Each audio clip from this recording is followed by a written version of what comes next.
Welcome to a fresh episode of Platypod Perspectives, where each time what we do is we find an amazing image like this one. And it's just such a phenomenal image at the National Cathedral. And then we talk to the artist behind this photograph, and his name is John Dukes. John, thank you so much for joining us. How are you doing today? I'm doing great, Larry. Thank you so much for having me. It truly is a privilege, and thank you. I appreciate being here. Yeah, thank you. And thanks for sharing that image. And then we have another image from you as well from the cathedral. And in fact, you and I connected on this because of something that happened recently. You want to tell people a little bit about that?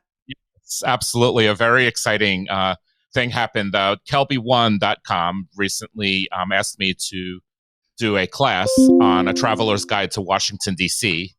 And, I loved the idea, and Washington, D.C. is one of my favorite cities to shoot in. I live in the area, and I shoot here all the time. So we did record a class together, Larry and I, on the shooting in Washington, D.C., getting the best travel tips, how to gain access to locations, where to go in the city, how to get around the city. And we shared a lot of my images that I captured, many that I've shared for the very first time in that class. I had never shared publicly before.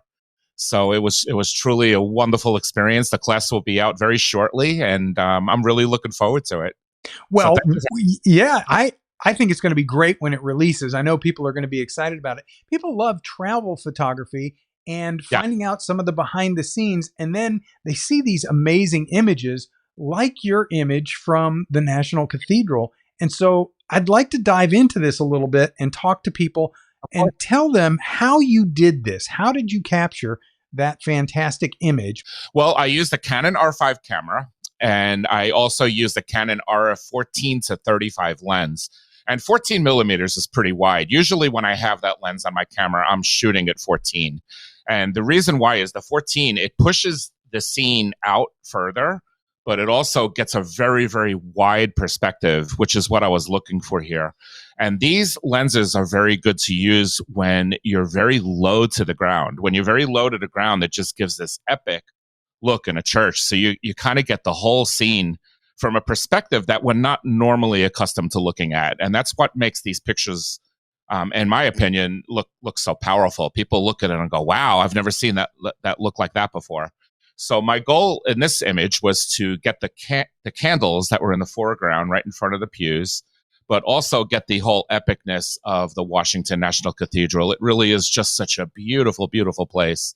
It's got unbelievably gorgeous architecture, stained glass windows, and I was trying to, my goal in this image was to try to capture all of that. And I thought the perspective from getting down low and shooting across into the cathedral in between the pews was going to do get the image that I was looking for in my mind. And that's how I got it.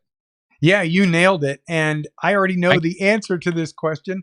Was it on a tripod? It was not. In fact, tripods are forbidden in the Washington National Cathedral. You cannot use them. I use the Platypod, which has really become my lifesaver as far as getting shots like this in places, especially where tripods are not allowed. The great thing about using the Platypod in this image is I don't have, even if I were able to use a tripod, to get that low to the ground, I would have to splay the legs in the tripod. And that just, you need a whole lot of room to do that.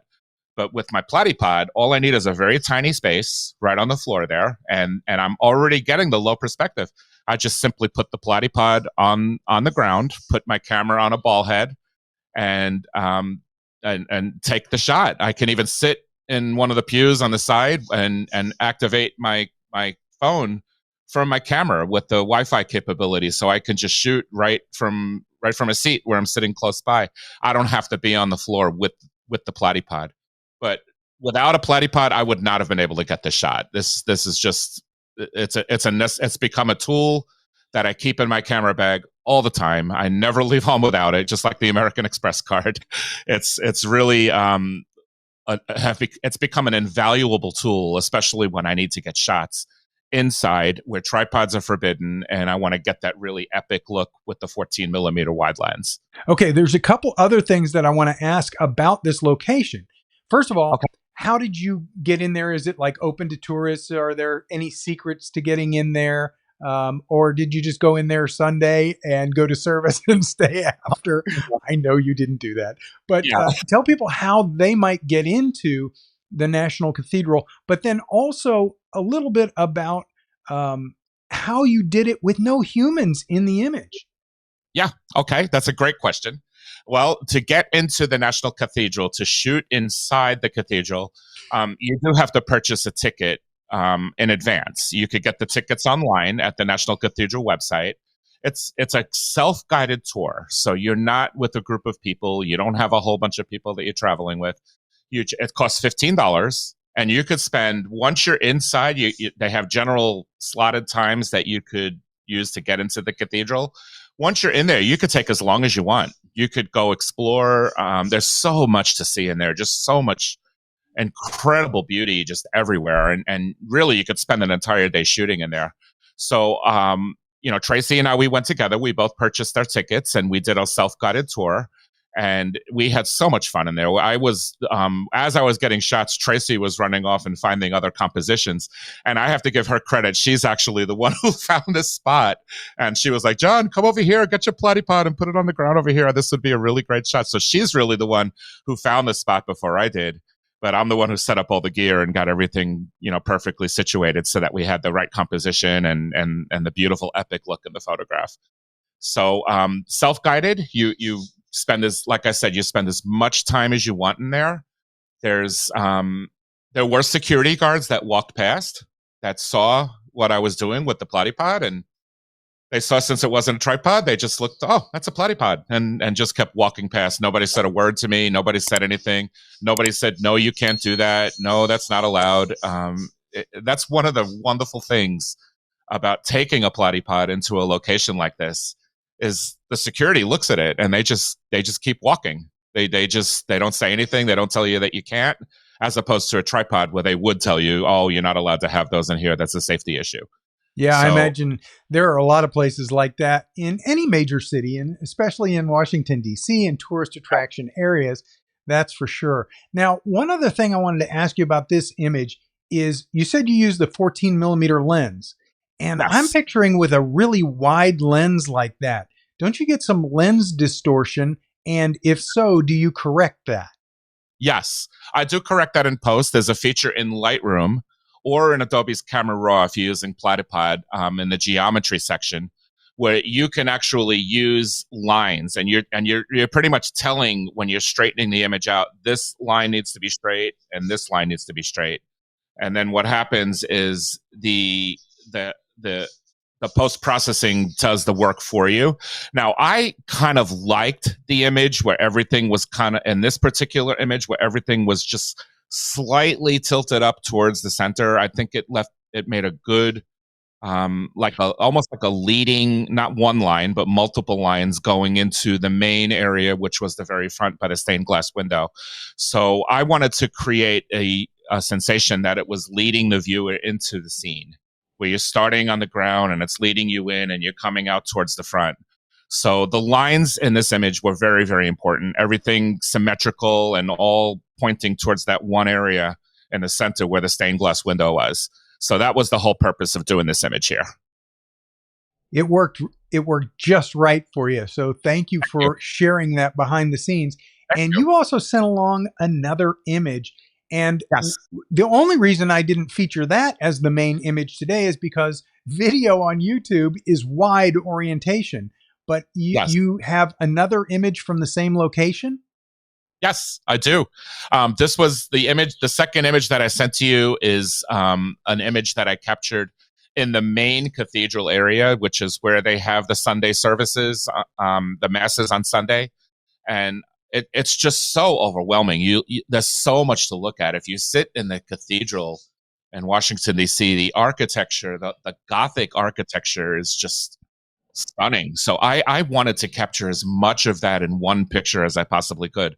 So I did the same thing. I put the platypod on the ground, and there were shapes on the ground too. There was a diamond shape right at the very foot of where I put my platypod, because I wanted to get that image showing that little diamond effect, kind of like pointing the viewer into the scene. And again, I would not have been able.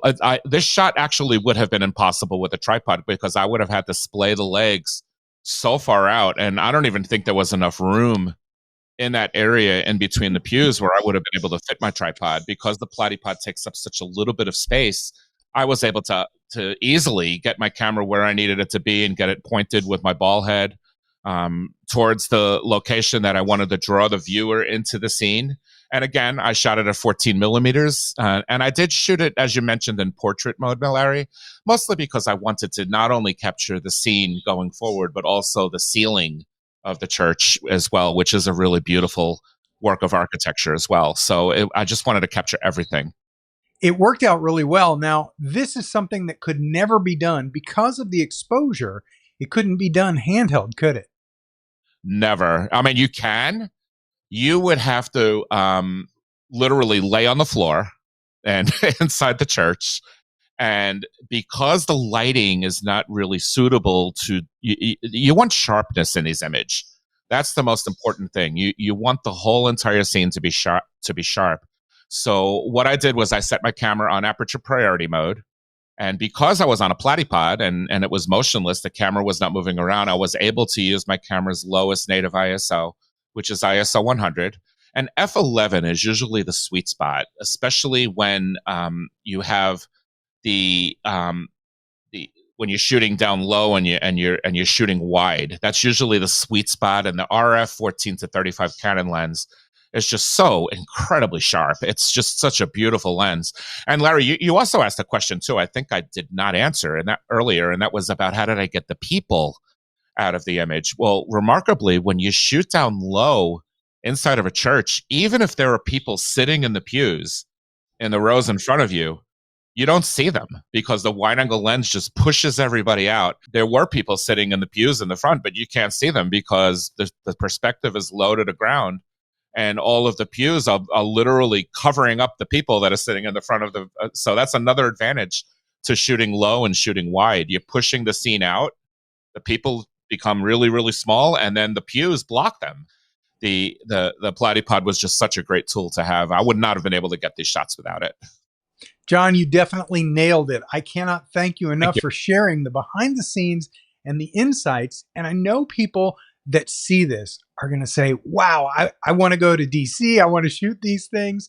And, and they want to find out a little bit more about you. Now, obviously, we told people that you and I worked together on a Kelby 1 class. I actually just interviewed you. You did the class.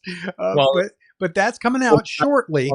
Other than that, how can people find out about you, see your work? Is there a website? Do you do seminars? Do you do any tours or anything like that?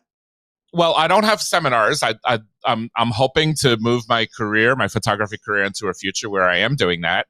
But I am located in the Washington, D.C. area. I actually live in Maryland in a Washington, D.C. suburb called Mount Airy. But you could find me on my website. I have two of them because I also do portrait photography in the The DMV is what we call the area surrounding Washington, D.C. Maryland, Virginia, D.C. is what that stands for. And I'm located at www.johndukesfineart.com is my portfolio website. My portrait website is johndukesphotography, all one word, .com. And from there, you could find links to my Twitter page actually it's X now, not Twitter, but you can find links there. My Facebook page, which is just simply John Dukes Photography, my business page.